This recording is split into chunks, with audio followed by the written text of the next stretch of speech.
नमस्कार, अग्निपथ देख रहे हैं आप और मैं हूं आपके साथ राखी।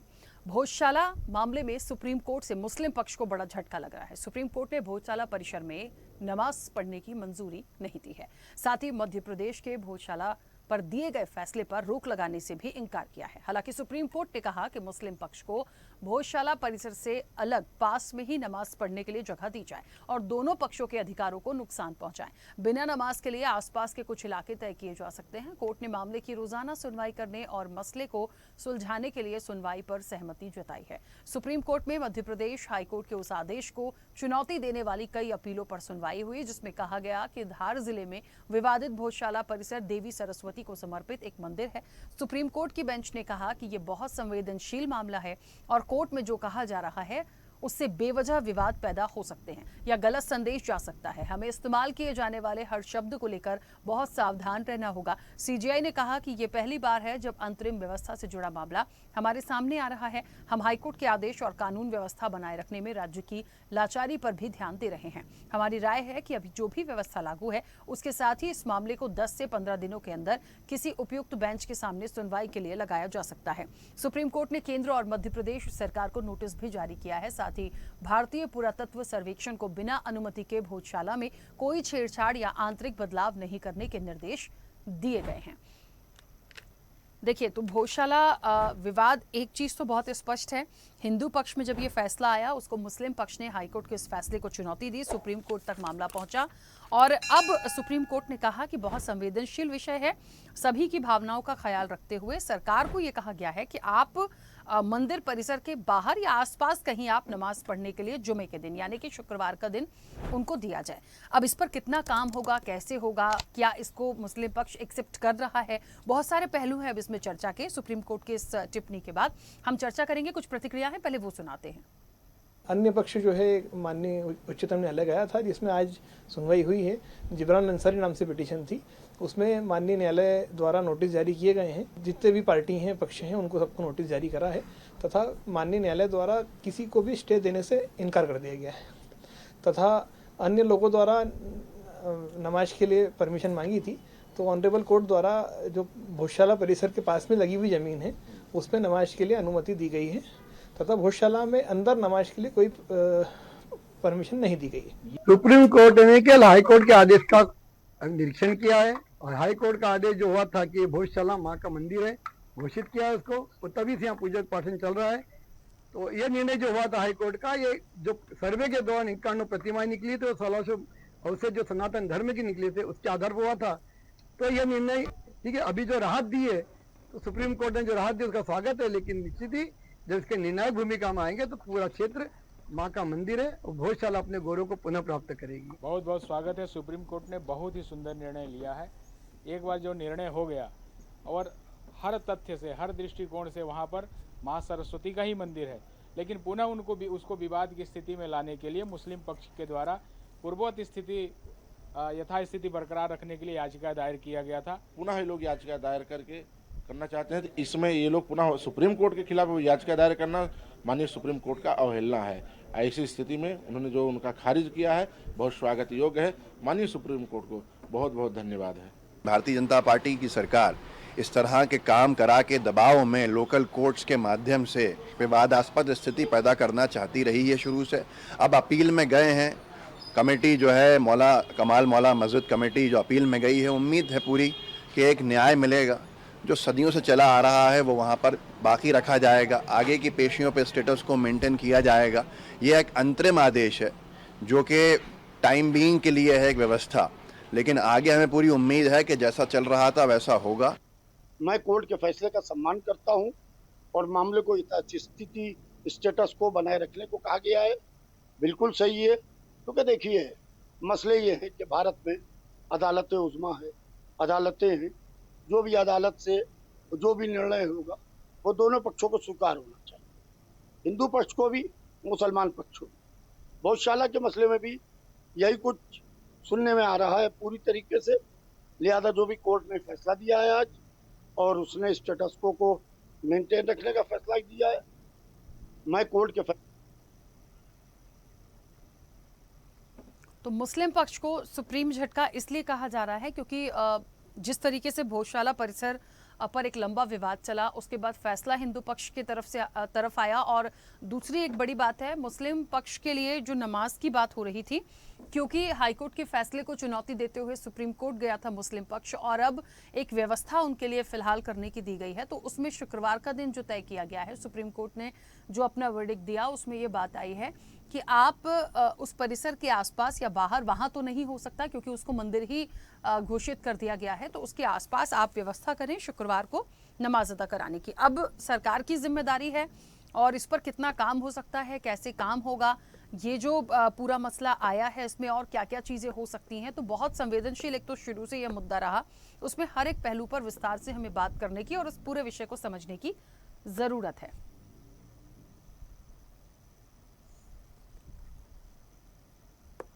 तो एमपी हाईकोर्ट के आदेश पर रोक लगाने से इंकार की बात थी। मुस्लिम पक्ष को नमाज पढ़ने के लिए जगह दे सरकार।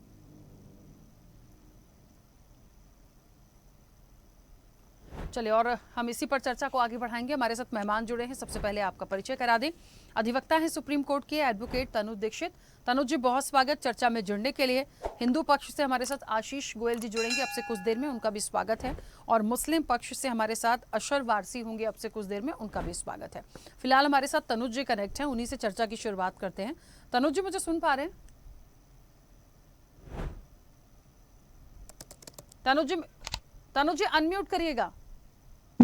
जी हाँ, तनुज जी, जी मैं सुन पा रहा पूरा ये जो मामला आया, जो सुप्रीम कोर्ट की टिप्पणी हुई है, नमाज अदा करने के लिए भोजशाला परिसर के आसपास या अलग से जो एक व्यवस्था करने की बात की गई है, ये एक महत्वपूर्ण जिम्मेदारी जो राज्य सरकार को दी गई है, इसमें और कौन से अहम बिंदु ऐसे हैं जिस पर गौर किया जाए या उस पर आसानी से चीजें हो जाएंगी?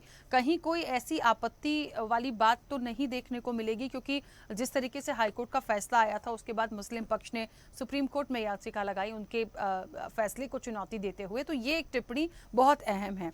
थोड़ा सा आसान भाषा में लोग समझना चाहेंगे कि क्या शुक्रवार का दिन जो तय किया गया है, तो जो बागदेवी का मंदिर है उसके आसपास ही नमाज अदा की जाए या कहीं और व्यवस्था की जाएगी? इसके लिए क्या एक पहलू इसमें मुख्य रूप से आया?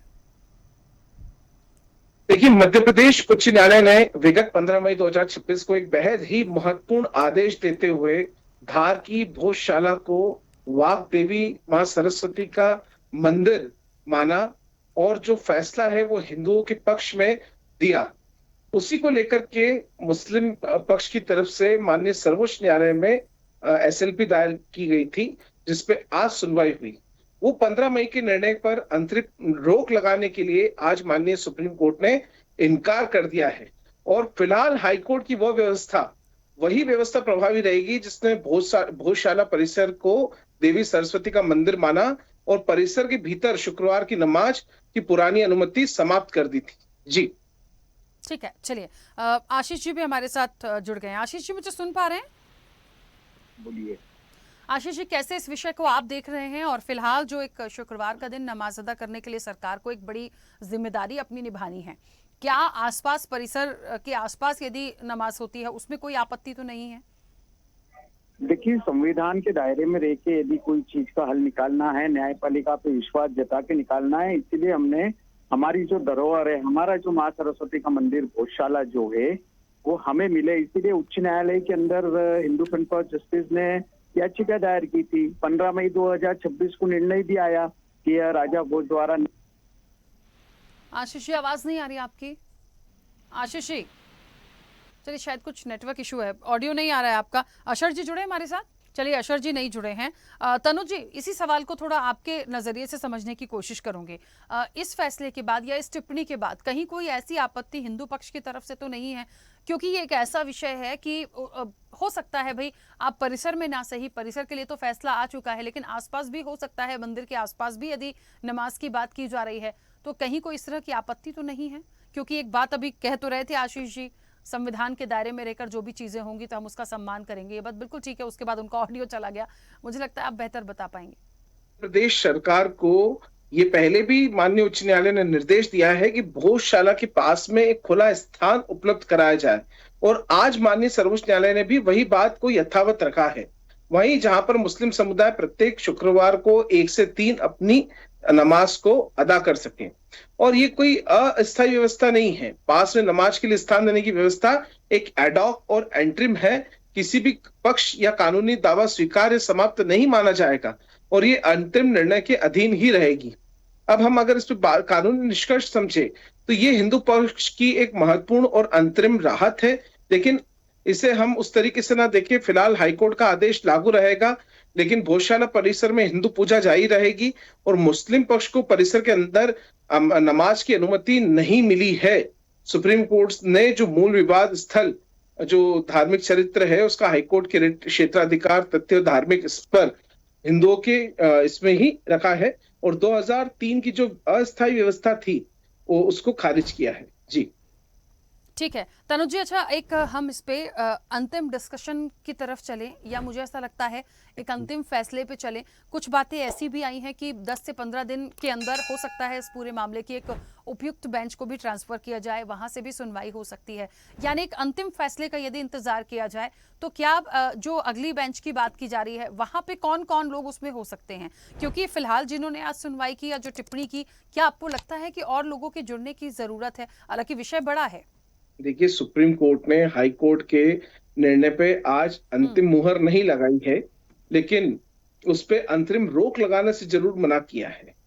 वर्तमान व्यवस्था जारी रहेगी भोजशाला का, लेकिन अंतिम कानूनी चरित्र सुप्रीम कोर्ट की अंतिम सुनवाई से ही निर्धारित होगा, निश्चित रूप से होगा। लेकिन जो वहां पर हम कहेंगे ASI archaeological survey of India की जो रिपोर्ट्स है और जो माननीय मध्य प्रदेश उच्च न्यायालय के न्यायाधीशगण जो मौका मुआयना करके आए हैं, उनके बाद जो फैसला सुनाया है, बेहद मुश्किल नजर आता है कि दोबारा वो फैसला मुस्लिम पक्ष के फेवर में जाए, ऐसा मुझे कम दिखाई देता है। ठीक है, आशीष जी हमारे साथ एक बार फिर कनेक्ट हो गए। आशीष जी मुझे सुन पा रहे हैं? प्लीज अपनी बात कंटिन्यू करिए, अनम्यूट करिएगा। आशीष जी मुझे सुन पा रहे हैं? प्लीज अनम्यूट करिए और अपनी बात रखिए। मेरी आवाज आ रही है? हाँ अभी आ रही है, बोलिए। जी हाँ, कहिए। सर मैंने आपसे एक सवाल लिया था, प्लीज अपनी बात रखिए उस पर। ठीक है, उस बारे में सीधा सा है, माननीय सर्वोच्च न्यायालय ने आज एक व्यवस्था बनाई है कि सबसे बड़ी चीज तो यह है किसी प्रकार का कोई स्टे मुस्लिम समाज को नहीं मिला है, पहली चीज ये है। दूसरी चीज, जो माँ सरस्वती मंदिर भोजशाला के अंदर माँ वाग देवी की पूजा है वह सूर्योदय से सूर्यास्त तक निर्बाध रूप से जारी रहेगी, उस पर किसी प्रकार की कोई रोक नहीं लगी है। तीसरी चीज, जो नमाज को लेकर भ्रम फैलाया जा रहा है, वह नमाज परिसर के बाहर हर शुक्रवार को दोपहर 1 बजे से 3 बजे तक वैकल्पिक व्यवस्था के तौर पर अस्थायी रूप से, जब तक कि कोई माननीय सर्वोच्च न्यायालय का अंतिम निर्णय नहीं हो जाता, तब तक जारी रहेगी। हाँ आशीष जी, ये सारी चीजें हमें भी पता है। मेरा सवाल ये था कि यदि परिसर के बाहर आसपास वैकल्पिक व्यवस्था के रूप में नमाज की व्यवस्था जो हर शुक्रवार के लिए निर्धारित की गई है आज के फैसले, आज की टिप्पणी के अकॉर्डिंग, तो उससे हिंदू पक्ष को कहीं कोई आपत्ति उसमें तो नहीं है, या इस तरह की चीजें निकल कर तो नहीं आएंगी? नहीं, चूंकि मामला संविधान के दायरे में चल रहा है, सर्वोच्च न्यायालय में चल रहा है और सर्वोच्च न्यायालय ने कहा है कि आगामी 3 सप्ताह के बाद इसके ऊपर अंतिम बहस होगी, अंतिम सुनवाई होगी। तो जब तक के लिए यदि कोई व्यवस्था बनाई है तो हमारी पूजा तो निर्बाध रूप से जारी है ना, हमें तो हमारी पूजा का अधिकार जो हमें चाहिए था वो मिला हुआ है। तो ठीक है, हमारे जो हिंदू पक्ष के श्री विष्णु शंकर जी जैन वहां पर सर्वोच्च न्यायालय में अपनी बात पूरी मजबूती से रखेंगे। तो 3 सप्ताह के बाद जो फाइनल डिसीजन अभी है नहीं, अभी तो और भी कई सुनवाई बाकी है, तो उसके बाद जो डिसीजन होगा उस पर निर्णय करेंगे। ठीक है, अशर जी जुड़े हमारे साथ। चलिए, अशर जी हमारे साथ कनेक्ट नहीं है। एक अंतिम फैसले की यदि मैं बात देखूं आशीष जी, तो फ्यूचर में किस तरह के रिजल्ट हमें बहुत अच्छे मिलेंगे? देखिए, एक फैसला तो आ गया, मंदिर हमारा है या हिंदू पक्ष का है, ये बात तो क्लियर हो चुकी है। लेकिन मुस्लिम पक्ष को लेके जो चीजें चल रही हैं और जिस तरीके से वो सुप्रीम कोर्ट पहुंचा था, आगे भी हो सकता है कोई ऐसी चीजें आए जिसको लेकर कदम उठाए जाएं। तो उस नजरिए से इसको कैसे देखते हैं इस पूरे विषय को आप आने वाले समय के लिए? माँ सरस्वती मंदिर भोजशाला के 700 सालों से अधिक से सांस्कृतिक पुनर्जागरण, सत्याग्रह, आंदोलन, अभियान, न्यायिक संघर्ष के माध्यम से प्रयास कर रहा है। यह न्याय का संघर्ष हिंदू फ्रंट फॉर जस्टिस ने कुछ सालों पहले हरिशंकर जी जैन, विष्णु शंकर जी जैन, रजना अग्निहोत्री जी, विनय जोशी जी के माध्यम से चालू करा। ये एक उच्च न्यायालय से हमें जो है चूंकि वहां पर वैज्ञानिक सर्वेक्षण हुआ था और उसकी रिपोर्ट के आधार पर, ऐतिहासिक साक्ष्यों के आधार पर और जो भी वहां पे साक्ष्य मिले थे, मूर्तियां मिली थी, उसके आधार पर यह डिसीजन हुआ। लेकिन पूर्ण विजय अभी बाकी है। अभी लंदन से मां वाग देवी की प्रतिमा लाकर उसी गर्भगृह में स्थापना का कार्य अभी बाकी है। और जो पूजा अर्चना जो हो रही है वो बिल्कुल ये बात सत्य है कि सूर्योदय से सूर्यास्त तक हो रही है, लेकिन नियम कायदों के बंध के हो रही है। तो हम चाहते हैं कि उसे पूरा मंदिर का स्वरूप हो, जो धार्मिक स्वरूप, जो धार्मिक अनुभूति किसी मंदिर में जाने पर होती है वह होना चाहिए। तो निश्चित रूप से आसपास के क्षेत्र में काफी जो है वो सटकर ही काफी वहां पर अतिक्रमण भी है, जो विभिन्न जो है वो भोजशाला का जो संरक्षित स्मारक है उससे बिल्कुल सटकर कई प्रकार का अतिक्रमण है, वह भी हटेगा। तो ऐसा पूरा हमको विश्वास है कि आने वाले समय में भले ही चरणबद्ध रूप से हो, लेकिन भोजशाला का जो प्राचीन वैभव है, जो राजा भोज के समय वैभव था, वो संस्कृत का एक पठन पाठन का बड़ा केंद्र रहा था, वैसा ही वहां पर होगा। वहां पे शोध कार्य होंगे, माँ सरस्वती का भव्य लोक बनेगा, ऐसा हमको पूरा विश्वास है। ठीक है, चलिए हमारे साथ मुस्लिम पक्ष कौसर हसन मजीदी जी भी जुड़ गए हैं, मुस्लिम स्कॉलर हैं। कौसर हसन मजीदी जी, सबसे पहले तो बहुत स्वागत है हमारे साथ जुड़ने के लिए। और सवाल यही है, भोजशाला पर जिस तरीके से सुप्रीम कोर्ट की एक टिप्पणी आई है कि ये सरकार को जिम्मेदारी दी गई है कि परिसर के बाहर हर शुक्रवार को आपको नमाज अदा करने के लिए चीज़ें जो हैं वैकल्पिक व्यवस्था की जाए, आप इस विषय को कैसे देखते हैं और इसमें कहीं कोई आपत्ति अब मुस्लिम पक्ष को तो नहीं है? बहुत बहुत धन्यवाद राखी जी, इस महत्वपूर्ण और गंभीर विषय पर मुझे आमंत्रित करने के लिए। देखिए, ऐसा है ना कि भारत के मुसलमानों ने हमेशा देश की किसी भी न्यायालय ने, चाहे वो निम्न न्यायालय हो या उच्च न्यायालय हो या उच्चतम न्यायालय हो, उसके आदेश का हमेशा सम्मान किया है। चाहे वो राम जन्मभूमि का मसला हो या इससे पहले ही जो हाई कोर्ट ने भोजशाला में। कौसर हसन मजीदी जी, आपकी भी आवाज नहीं आ रही है, चलिए शायद फोन डिस्कनेक्ट हुआ है। तनुज जी, कोई एक महत्वपूर्ण पॉइंट इस विषय से संबंधित जो आप रखना चाहते हैं, लोगों तक पहुंचे? देखिए, मुझे लगता है कि ये जो आज रोक लगाई है माननीय सर्वोच्च न्यायालय ने, ये दर्शाता है कि जो माननीय उच्च न्यायालय का, मध्य प्रदेश उच्च न्यायालय का जो फैसला था, वो बेहद मजबूत और निष्पक्ष भाव से, जो कानूनन रूप से वैध लगा, जो आर्कियोलॉजिकल सर्वे ऑफ इंडिया की रिपोर्ट्स के माध्यम से वैध लगा, उसके तहत था। अब उसके बावजूद मुस्लिम पक्ष निरंतर इसमें सुप्रीम कोर्ट के माध्यम से प्रयासरत है और मुझे लगता है आगे भी अगर वे पिटिशन में भी जाएंगे, इसकी सुनवाई होगी जिस तरीके से 3 हफ्ते बाद नियत करी है माननीय सर्वोच्च न्यायालय ने। मुझे लगता है कि जो तथ्य है, तथ्यों के आधार पर फैसला है मध्य प्रदेश उच्च न्यायालय का और सच कभी झुटलाया नहीं जा सकता। तो मुझे विश्वास है कि जो फैसला है सुप्रीम कोर्ट में वो हिंदू पक्ष में ही यथावत रहेगा। जी ठीक है, कौसर हसन मजीदी जी प्लीज अपनी बात रखिए एक बार जल्दी से। पैसा कोर्ट के न्यायालय के जो भी फैसले आए हैं उसका सम्मान किया है, चाहे वो राम जन्मभूमि का मामला हो या इससे पहले भी जो भोजशाला के संबंध में उच्च न्यायालय का मध्य प्रदेश। कौसर हसन जी, चलिए शायद मुझे लग रहा है कुछ नेटवर्क इशू है, आवाज़ नहीं आ पा रही है क्योंकि समय भी हो गया है और इस विषय पे हमें बस इंतजार करना है आगे किस तरीके से चीज़ें होंगी। मुझे नहीं लगता कहीं कोई आपत्ति जैसी बात है, क्योंकि न्यायालय के अधीन जब मामला होता है तो उसमें कोई इफ एंड बट करने की किसी भी पक्ष को ज़रूरत नहीं होती। हाँ, अपनी बात रखने का अधिकार सबको है। तो देखिए क्या वैकल्पिक व्यवस्था की जो बात हो रही है वो कितनी जल्दी सरकार करती है, ये भी सुप्रीम कोर्ट के नॉलेज में रहेगा। आप सभी का बहुत शुक्रिया इस चर्चा में जुड़ने के लिए। तो भोजशाला परिसर में तो देखिए नमाज पढ़ने की मंजूरी नहीं दी है, क्योंकि जो पहले हाईकोर्ट का फैसला था वो हिंदू पक्ष की तरफ आया था। लेकिन हाँ, क्योंकि मामले को संवेदनशील मानते हुए सुप्रीम कोर्ट ने ये जरूर कहा है कि हर शुक्रवार को 1 से 3 बजे तक नमाज अदा करने के लिए परिसर के बाहर एक वैकल्पिक व्यवस्था की जाए और इसका पालन करना कराना सरकार को क्योंकि कहा गया है तो उन्हीं को करवाना होगा। उसके बाद आने वाले समय में जो भी एक स्थायी व्यवस्था होगी उस पर काम किया जाएगा। अब कहीं कोई आपत्ति जैसी बात जो है, हालांकि मुस्लिम स्कॉलर को अपनी बात रखनी थी लेकिन कुछ नेटवर्क इशू था, उनकी बात नहीं आ पाई, लेकिन लगता नहीं है कि इस तरह से कहीं कोई बात ज्यादा आएगी, क्योंकि मामला न्यायालय के अधीन है। हमें इस चीज को भी समझना चाहिए। फिर भी कोई चीजें आती हैं तो वो आने वाले समय में देखने वाली बात होगी। चर्चा में इतना ही, बने रहिए स्वदेश न्यूज के साथ। सबसे पहले देश।